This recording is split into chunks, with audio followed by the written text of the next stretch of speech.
Hey guys, thank you so much for joining me for our clinic this week about full swing. So the first topic we're going to talk about is that drill that we started with. So we can grab an 8 iron, a 9 iron, maybe a 7 iron, and even your wedges. And what we're going to first do is we're going to work on making these smaller swings into a really good small follow through position. So what's that going to look like? My feet are going to be about still the same stance as normal. The ball for these shots is going to be right in the middle of your stance. And we're going to get the club to go back just about halfway. You'll notice I don't make a big turn back. I get this little angle with my club in the arms. And the most important part of what we worked on was this follow through side. Making sure our weight's on the front part of the stick. We're standing up nice and tall.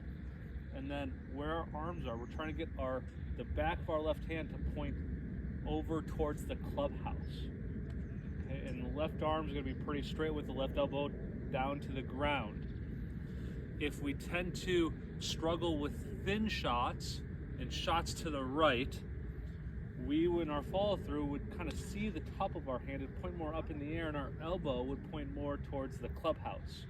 That's going to produce these thin right shots a little more consistently. So we're working on making a little backswing, going through into this good position. If we do it really well, the ball should fly straight. It should probably curve to the left. That's a very good sign that you're doing this a lot better. Okay. Things that we want to stay away from. We want to stay away from our weight leaning back when we're trying to do it. We want to stay away from our head staying down. We're trying to finish tall on our front foot with the back of our left hand pointing towards the clubhouse. So if I hit one, it's going to look something like this. And I made nice contact. I got the ball to draw. I checked my hand. I'm holding my follow through. Always good to hold your follow through. Check what you did. Make sure you did it properly. Once we did that, then we went into full swings. Now, in reality, a full swing is just slightly bigger on each side, but we're trying to accomplish the same thing through the shot and after the shot. Okay, what's actually very interesting, in a full follow through, if I take this little half follow through, the only thing that changes is just I fold my elbows up. So the back of my left hand is still going to point the clubhouse. My elbow for my left arm is still going to point somewhat down to the ground. So you take your half follow through and you just fold up the club over the left shoulder a little bit. Right? We started hitting those really good just because we did a lot of those half swings. So those half swings, gentlemen, are so important. We then went to a little longer club, hybrid, fairway wood. When the club gets lighter, it's very easy to start to want to hold the club off and hold our arms off.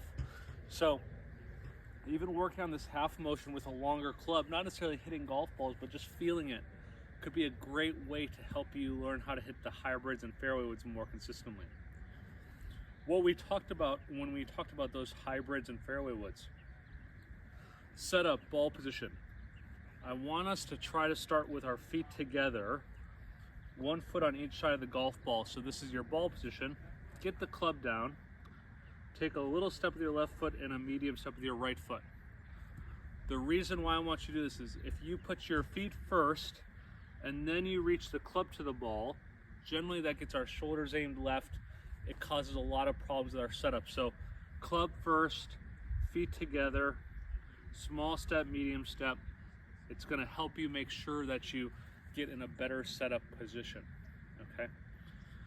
And last but not least, what we talked about a little bit was taking our practice onto the golf course. So when we take our practice on the golf course, what we need to do is we need to have targets when we're practicing. We need to use our routine of getting the club first, grip on, club down, aim, move our feet. We want to work on that on the range so when you go on the golf course, it feels more similar, right? So we want to have targets. We want to use our routine when we're practicing. That's going to help us take whatever we're doing onto the golf course better. If you're practicing and you're practicing with no targets, no routine, the golf course is going to feel very different. Okay, so we want to make sure we're practicing how we would play. We play with targets, we play with a routine, so we need to practice with targets and practice with a routine. So thanks for joining me, gentlemen. It was a blast helping you out this week. Let me know if you have any questions.